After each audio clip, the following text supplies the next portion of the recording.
We also have a box of tiny boxes. Yeah, and then there are the boxes of bones.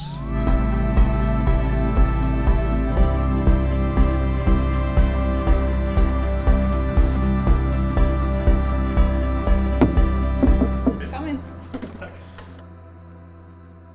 In this corner we have the building department where we fabricate all the cool stuff for the game by hand. What are you doing, Sophie? I am making tiny eyebrows for one of our characters. And you're making it on the marble ball. Yes, I'm making them on here so they get a curved surface, and then I am individually placing tiny little pieces of paper to represent hairs. You end up finding a lot of weird things that you find incredibly useful for very specific tasks. Mm-hmm.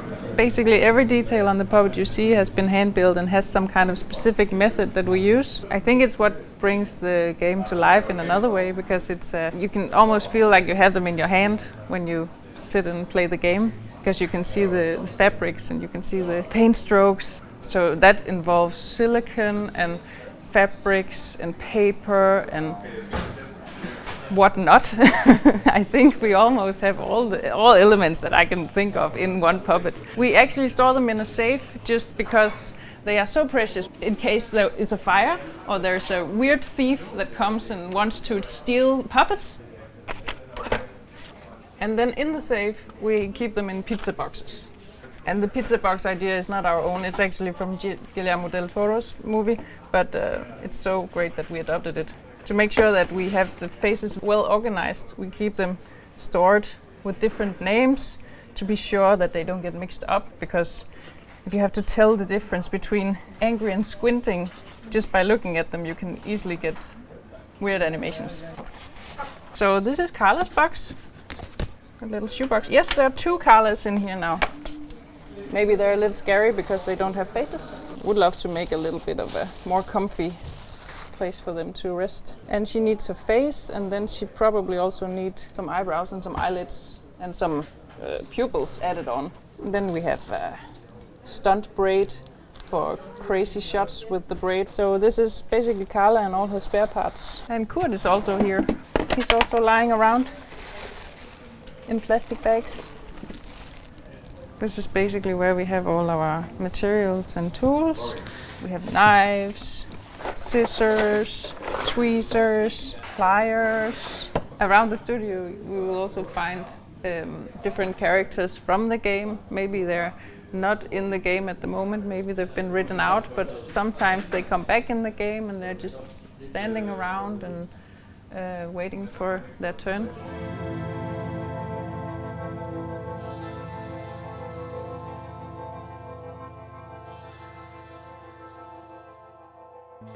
Hi Ida. Hi Christina, what are you doing?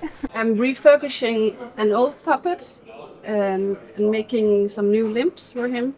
Yeah, it's the puppet skeleton, and this character will not have any silicone or anything around, so it will be out in the open like this. Naked bony hands. Yeah, this is what an armature for a puppet would look like. This guy is going to be fat, yes. So he has a little belly wiggle. Yeah. You have all the balls and sockets that can move in all possible angles. So this is mostly where it differs from a Barbie doll, is the functionality of the skeleton inside. So this in here is an area where we have more fabrication going on. It's also our main material storage area where we have everything in boxes. When we need to build something, it's nice to have a lot of trash. So you basically look through trash and see if you can find the shapes that you want. When you have a lot of trash, it's nice if it's categorized a little bit. It's very nice to be able to go through these boxes and like, I need a small metal thing, and then you go to small metal things and then you find just the small metal thing you need. But then you find exactly the shape that you needed, and you can put it on your object, or the thing you're building. Yeah. Oh, there's also plastic with function, which is pieces that has a function, not really a specific function, but you can kind of they have a function, all of them. We also have a box of tiny boxes in here. Yeah, and then there are the boxes of bones, of course. We should maybe have a look at them. So, if you have a specific need for them, you can always find some bones to use for your project in here. How did you acquire the bones? Maybe a museum, I don't know, I don't remember. I actually don't know.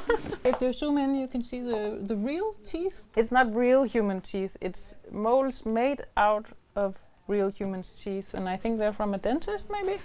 Yeah, I think these have been plucked out to be put into the mouth of that guy. No! Okay, you got me! Huh. This isn't so bad. This is a done wall where everything that is done is getting put up. So when a fabricator finishes a puppet, this one is finished, puppet head, then it's put up on the wall like a little trophy to celebrate. So these cabinets are very useful. It seems like it's not organized, but it is. The environment of the game is of course also handmade, and it's handmade in different fragmented pieces and modular pieces, you could say. There's a lot of thought going into getting all the details just right, and then it's put on top of a 3D surface that is then handmade in the end. It is a very important part of the process that we do all of these cracks and surface textures in hand, so that what you see in the game is has this handmade organic feeling. It's not just CGI crack, it's actually something that has been cracked by someone's hands in real life. So this is where the handcrafted elements meet the computers. This is our texture scanner. It's homemade. So we have the camera up here scanning, and these plates are supposed to be lit up. In here we have the 3D scanner. This is also a homemade scanner, and you basically have the object that needs to be 3D scanned here in the middle, and the camera goes up and around to take a photograph of the element. And this is a turntable that turns while you shoot, so you get many hundreds of images to make sure you have all the angles of the object.